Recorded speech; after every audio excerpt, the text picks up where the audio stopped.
kumaliza miradi ya kupeleka umeme vijijini ni mkoa wa Simiyu, Mheshimiwa Rais.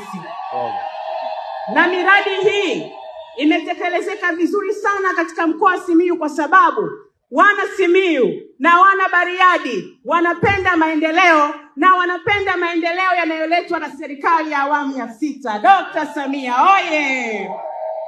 Mheshimiwa Rais, ulipatia fedha bilioni 107.36 na tukafanikiwa kumaliza kupeleka umeme katika vijiji vyote 474 katika mkoa wa Simiyu, na hapa Bariadi pia tumemaliza katika vijiji na mitaa karibia yote ina umeme. Tumebakisha mitaa takriban 4-5 tu. Mheshimiwa Rais, haukuishia hapo. Tulipomaliza vijiji ukatuelekeza tuanze kazi ya kupeleka umeme katika vitongoji. Katika vitongoji 1408 Mheshimiwa Rais umeshatupatia fedha na sasa tunapeleka umeme katika vitongoji 638 katika mkoa wote wa Simiyu pamoja na vile ambavyo viko hapa Bariadi. Dr. Samia oye!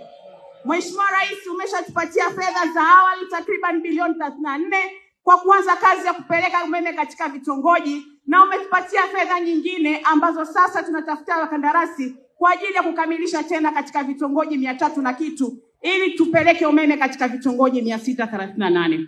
Mheshimiwa Rais, Mheshimiwa Mkuu wa Mkoa, Mheshimiwa Mbunge na viongozi wengi wamezungumza hapa kuhusiana na habari ya mradi wa kupeleka umeme katika kujenga kituo cha kupoza umeme katika eneo hili la Bariadi. Mheshimiwa Rais, mkoa wa Simiyu unalishwa umeme katika mikoa kutoka katika mikoa 3: Shinyanga, Mwanza pamoja na Mara. Mradi huu ni muhimu sana.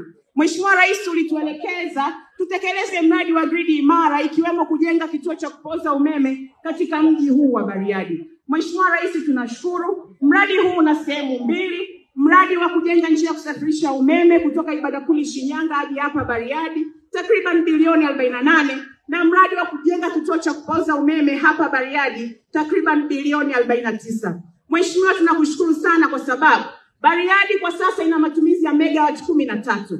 Lakini ukikadiria miradi yote mpaka ikamilike ambayo inatekelezwa sasa, matumizi yatakuwa takriban megawati 30. Lakini umetupatia fedha ya kujenga kituo cha kupoza umeme kikubwa cha megawati 150, yaani itaweza kukidhi mahitaji ya sasa na mahitaji ya mbeleni kwa kadri miradi ya maendeleo itakavyokuwa inaenda. Kwa Mheshimiwa Rais, tunakushukuru sana kwa maono makubwa ulionayo ya maendeleo katika mkoa huu wa Simiyu na hususan Bariadi hapa.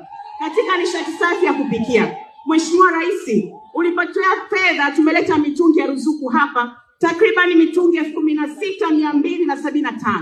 Nilianza kwa kusema watu wa Bariadi ni watu wa kipekee sana. Mheshimiwa Rais, mitungi ile ilipofika 16,275 hadi sasa yote imeisha. Namna ambavyo watu wa Bariadi wameipokea kwa mioyo yao ajenda yako ya nishati safi ya kupikia ili kukudhihirishia wako na wewe katika swala zima la maendeleo.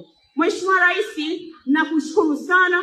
Sisi Wizara ya Nishati umekuwa ukitupa maelekezo kuhakikisha tunatekeleza miradi hii kwa mustakabali wa wananchi wa Bariadi na mkoa wa Simiyu, na sisi tutaendelea kufanya hivyo hivyo ili tuendelee kuwatia moyo watu wa Bariadi kwa moyo wa maendeleo ambayo wanao. Baada ya kusema hayo, Mheshimiwa Rais, nakushukuru sana kwa kunipa nafasi. Tume ya Madini ina furaha kualika wadau wote wa sekta ya madini, ikiwa ni pamoja na makampuni ya uchimbaji, watoa huduma na wafanyabiashara wa madini kushiriki katika jukwaa la 4 la utekelezaji wa ushirikishwaji wa Tanzania katika sekta ya madini LCCF 2025. Jukwaa hilo litafanyika katika ukumbi wa Malaika Beach Resort jijini Mwanza tarehe 16 mwaka 2025 mpaka tarehe 18 Juni mwaka 2025. Muda ni kuanzia saa 2 asubuhi na mgeni rasmi atakuwa ni Waziri wa Madini Mheshimiwa Anthony Peter Mavunde. Kauli mbiu ni ongezeko la ushirikishwaji wa Tanzania katika sekta ya madini, chachu ukuaji wa uchumi Tanzania. Jukwaa hili litajumuisha mawasilisho, midahalo, mafunzo, maonesho mbalimbali kutoka taasisi, serikali, makampuni ya madini na watoa huduma migodini. Kushiriki, tafadhali jisajili kupitia link ya rcforum.tumemadini tumemadini.go.tz au wasiliana na ofisi kupitia barua pepe ya localcontent@tumemadini.go.tz au piga simu namba 0658050500. Mwambie jirani au mwambie jirani kuwa nyote mnakaribishwa.